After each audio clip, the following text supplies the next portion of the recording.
If you want to add another image in Pixlr, there are two super easy ways to do it, and in this video, I'll walk you through both of them step by step.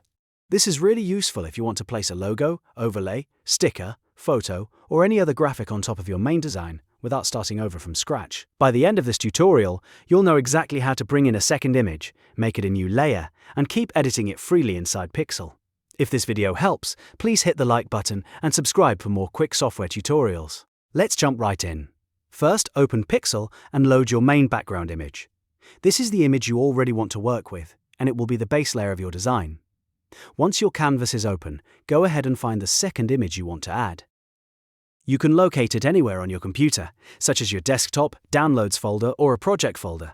Now for the fastest method, click and drag that second image file directly onto your open Pixlr canvas. As soon as you drop it in, Pixlr will show a pop-up asking whether you want to add the image as a layer or create a new document. When you see that prompt, choose Add to Current. This is the option you want because it places the image inside your existing project instead of opening it separately.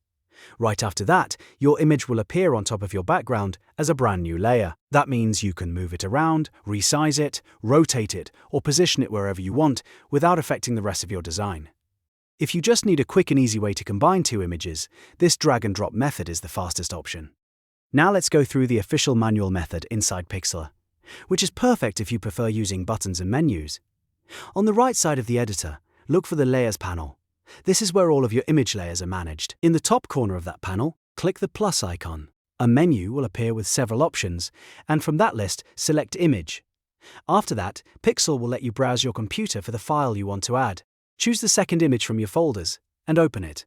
The moment you select it, Pixlr will load it as a new layer in your project. Just like the first method, you can now edit that layer independently. You can drag it into place, scale it up or down, and arrange it however you like. This is especially helpful when you're building more detailed graphics, because working with layers gives you much more control. And that's really all there is to it. Whether you drag the image straight onto the canvas or use the Layers panel and the plus icon, adding another image in Pixlr is quick and simple once you know where to click. If this tutorial saved you time, don't forget to like the video and subscribe so you don't miss the next Pixlr guide. Thanks for watching, and I'll see you in the next one.